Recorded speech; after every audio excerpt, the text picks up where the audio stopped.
Friends, हम लोग UPSC के पीवाईक्यू कर रहे थे। देखिए, प्रारंभिक परीक्षा का किसका पीटी का है ना। और हम लोग ने 1995 से स्टार्ट किया और अभी हम लोग 2010 ईयर वाला करेंगे। ठीक है, ईयर कौन सा है? 2010। ठीक है, और ये पीटी का है। ठीक है, और पीटी में भी क्या, सिर्फ हम लोग अभी प्राचीन भारत कर रहे हैं। ठीक है, हम लोग छोटा छोटा रख रहा हूँ वीडियो ताकि आप लोग को आसानी से सारा याद रहे। ठीक है, प्लेलिस्ट बना दिया गया है, उसमें सारा आपका वीडियो मिल जाएगा। ठीक है, प्राचीन भारत को हम लोग कर रहे हैं। ठीक है, और हम लोग कौन सा ईयर कर रहे हैं? 2010। 2010 में आपका कितना क्वेश्चन पूछा है? आप यहाँ ध्यान दीजिए, 2 क्वेश्चन पूछा गया। ठीक है, आप ये चीज़ समझ रहे हैं कि कैसे पैटर्न बदला है यूपीएससी ने एंशिएंट इंडिया के क्षेत्र में। एंशिएंट इंडिया के क्षेत्र में क्या किया गया है? हाँ, देखिए कितना बज गया, 2 बज गए ना। आइए देखिए, आप लोग पढ़ रहे होंगे, मुझे पता है ना। तो आइए देखिए, ये सबसे पहले 2 क्वेश्चन है। ठीक है, यूपीएससी और पैटर्न देखिए कैसे नीचे आ गया क्वेश्चन। अब ऐसे ही क्वेश्चन का रेंज रहेगा। ठीक है, आप सॉल्व करने का ट्राई करिए दोस्तों। एक वीडियो देखिए यहाँ पे। प्राचीन भारत में गुप्त काल से संबंधित गुफा चित्रांकन के केवल दो उदाहरण उपलब्ध हैं। ठीक है, इनमें से एक अजंता की गुफाओं में किया गया है और चित्रांकन, और दूसरा चित्रांकन का गुप्त काल के चित्रांकन का दूसरा अवशिष्ट उदाहरण किस स्थान पर उपलब्ध है। ठीक है, पहले बोल रहा है कि प्राचीन भारत में गुफा काल से संबंधित गुफा। ठीक है, आप यहाँ ध्यान समझिए, का गुफा चित्रांकन, जो गुफा में चित्रांकन है। ठीक है, गुफाओं में जो चित्र बनाए गए हैं वो 2 ही जगह से मिले हैं प्राचीन भारत के संदर्भ में, गुप्त काल से रिलेटेड। पहला है अजंता की गुफा। ठीक है, पहला क्या है? अजंता की गुफा। और दूसरा क्या है? गुप्त काल का चित्रांकन दूसरा अवशिष्ट उदाहरण किस स्थान पे है? पहला हो गया आपका अजंता, दूसरा क्या है? दूसरा यहाँ पे आप बताइए कि बाघा गुफाएं हैं, एलोरा गुफाएं हैं, लोमस ऋषि गुफा है, या नासिक गुफाएं हैं। ये बेहतरीन क्वेश्चन है, आप बताइए इसको आंसर। इसका आंसर है ए। आंसर है इसका क्या है? ए। गुप्त काल से बाघा। ठीक है, बाघ गुफाएं। ठीक है, बाघ गुफाएं हैं। ठीक है, ऑप्शन ए। थोड़ा एनालाइज करते हैं इसको। देखिए, प्राचीन भारत में, एक मिनट दोस्तों, हाँ एक सेकेंड। प्राचीन भारत में गुप्त काल से संबंधित गुफा चित्रांकन के केवल 2 उदाहरण उपलब्ध हैं। इनमें से एक जो अजंता की गुफाओं में किया गया है। ठीक है, ये पहला हो गया फैक्ट। दूसरा क्या है? गुप्त काल के चित्रांकन का दूसरा सबसे अवशिष्ट उदाहरण कौन सा है? बाघ की गुफा है ना, गुफाएं बताता हूँ मैं।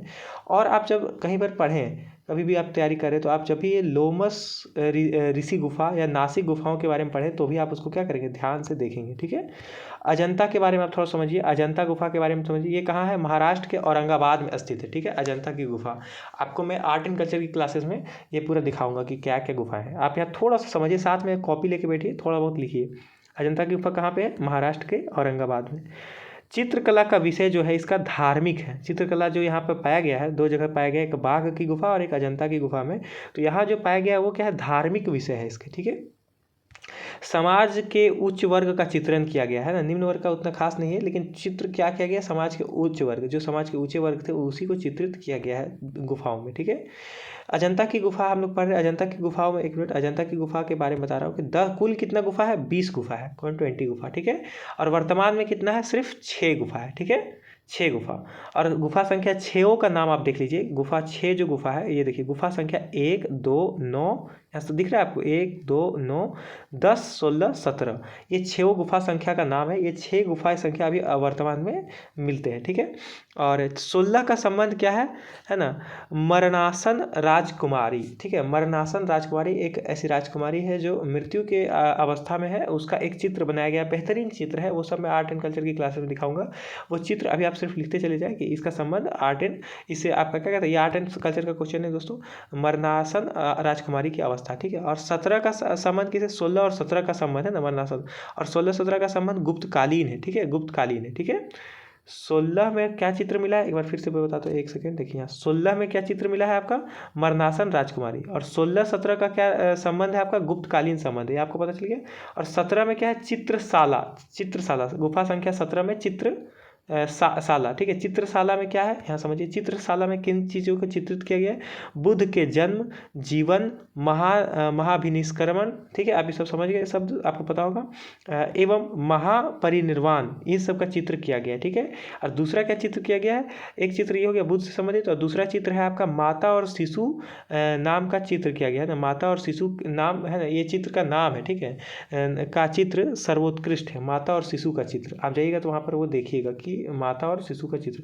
और मैं कहूँगा कि आप लोग जब कभी घूमने जाते हैं तो उन स्थलों पे जाइए जहाँ जो संस्कृति से जुड़े हुए हैं, ठीक है। आप विश्व धरोहर की सूची में जो शामिल है वो होमवर्क किया आप लोग, करिए उसको जाके। विश्व धरोहर की सूची में भारत के जो चीज़ें हैं उन लोग कहाँ पे अवस्थित है, या कितने चीज़ों को विश्व धरोहर में शामिल किया गया है विश्व धरोहर सूची में, उसको आप लिखिए, याद कर रखिए उसको, और उन सब के बारे में थोड़ा थोड़ा जानिए। उसके बारे में अलग से वीडियो बताऊँगा। थोड़ा सा समझिए, बाघ बाघ बाघ बाघ की गुफाएं या बाघा की गुफाएं जो है, बाघ की गुफाएं ग्वालियर के समीप स्थित है, ठीक है, ग्वालियर के समीप स्थित है। और यहाँ समझिए ये क्या है, संगीत एवं नृत्य के चित्र संबंधित आकर्षण मिले हैं, आकर्षक है ना, आकर्षक है ना, आकर्षक मिले चित्र और नृत्य के संबंधित चित्र। यहाँ पे संगीत के चित्र मिले हैं और नृत्य के करते हुए बहुत अच्छे अच्छे चित्र मिले हैं, ठीक है। और विषय क्या है इसका विषय है लौकिक, ठीक है, लौकिक, इसका विषय लौकिक है। और क्या है, विंध्य पर्वत को काट कर बनाई गई है। इसको किसको बनाया गया है, ये बाघ की गुफाएं विंध्य पर्वत को काट के बनाया गया, ठीक है। और 1888 है ना, 1818 ईस्वी में डेजर फील्ड ने खोजा था। डेजर फील्ड ने कितने गुफाएं, 9 गुफाएं, टोटल 9 गुफाएं। तो हमने क्या पढ़ा कि अजंता की गुफाओं में टोटल 20 गुफा है, जिसमें से गुफा संख्या 1, 2, 9, 6 और 9, 10 और 16 और 17 ये जो हैं ये 6 गुफाएं हैं। और 17 में चित्रशाला है, 16 में आपका क्या है, 16 में आपका है मरणासन की अवस्था में राजकुमारी। और ये 16-17 गुफा संख्या ये गुप्तकालीन से संबंधित है। और फिर चित्रशाला में क्या छपा है, बुद्ध का जन्म छपा है, जीवन, महाभिनिष्क्रमण, ये सब छपा है बुद्ध से संबंधित। और माता और शिशु का चित्र है। और इससे ये क्या है, बाघ की गुफाएं नृत्य से संबंधित है, ठीक है। आप समझ रहे हैं, 1818 में खोजा गया इसको। डेजर फील्ड ने खोजा और 9 गुफाएं खोजा गया इसमें, ठीक है, खोजी। प्रश्न संख्या 2, ये अंतिम क्वेश्चन है दोस्तों, 2 ही क्वेश्चन पूछा गया यूपीएससी में, इस बार पूछा है 2010 में। आरंभिक मध्ययुगीन समय में भारत में बौद्ध धर्म का पतन किस या किन कारण या कारणों से हुआ है। 1 कारण, 2 कारण या कितने कारणों से हुआ है। आरंभिक मध्ययुगीन समय में भारत में बौद्ध धर्म का पतन बौद्ध धर्म से रिलेटेड है। आप बता रहे हो, मैं एक बार फिर से बता रहा हूँ, बार बार मैं ये चीज़ कह रहा हूँ। सिलेबस, क्या कह रहा हूँ मैं, सिलेबस को देखिए जाके, प्राचीन भारत का जो डिटेल सिलेबस मैंने बताया है उसको देखिए जाके, ठीक है। यूपीएससी ने जो कीवर्ड्स दिए है उसको भी देखिए, और जो मैंने डिटेल सिलेबस प्राचीन भारत का किया उसको देखिए। आप पीवाईक्यू देखिए। अब इसके बाद बुक की बारी है, उसको मैं करवाऊंगा, ठीक है। यहाँ देखिए, आरंभिक मध्ययुगीन समय में भारत में बौद्ध धर्म का पतन किन कारणों से हुआ है, इसमें से बताइए आप। कि पहला क्या है, उस समय तक बुद्ध विष्णु के अवतार समझे जाने लगे और वैष्णव धर्म का हिस्सा बन गया। जो ये पतन हो गया बौद्ध धर्म का, क्योंकि उस समय तक क्या हो गया कि बुद्ध जो है विष्णु के अवतार समझे जाने लगे, और क्या हो गया कि ये वैष्णव धर्म का हिस्सा बन गया, पहला कारण। दूसरा कारण क्या है, अंतिम गुप्त राजा के समय तक, है ना, अंतिम गुप्त राजा के समय तक आक्रमण करने वाले मध्य एशिया की जनजातियों ने हिंदू धर्म को अपनाया और बौद्ध धर्म को सताया। ये कारण था या नहीं, सताया शब्द देखिए आप यहाँ पे, ठीक है, इस चीज़ को देखिए। आपको ये सब एलिमिनेट करना सीखना पड़ेगा, ठीक है, क्या सताया था कि नहीं।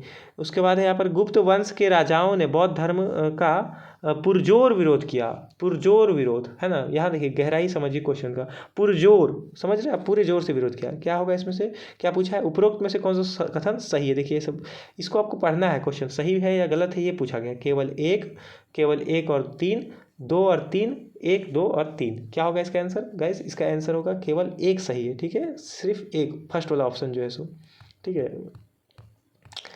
यहाँ देखिए आरंभिक, यहाँ समझिए, आरंभिक मध्ययुगीन समय तक, 1 मिनट फिर मैं एक्सप्लेन कर रहा हूँ थोड़ा सा डिटेल यहाँ पर। आरंभिक मध्ययुगीन समय में भारत में बौद्ध धर्म का पतन के कारण क्या था, उस समय तक बुद्ध विष्णु के अवतार समझे जाने लगे थे, और ये जो हो गया था ये वैष्णव धर्म का हिस्सा हो गया था बौद्ध धर्म, ठीक है। लोकप्रिय पाली भाषा को छोड़कर संस्कृत ग्रहण करने लगे सब कोई, ठीक है। पाली भाषा का ग्रंथ हट के आप क्या हो गया, संस्कृत को ग्रहण करने लगा, ठीक है, धीरे धीरे। अन्य क्या तथ्य हैं इसको समझिए आप।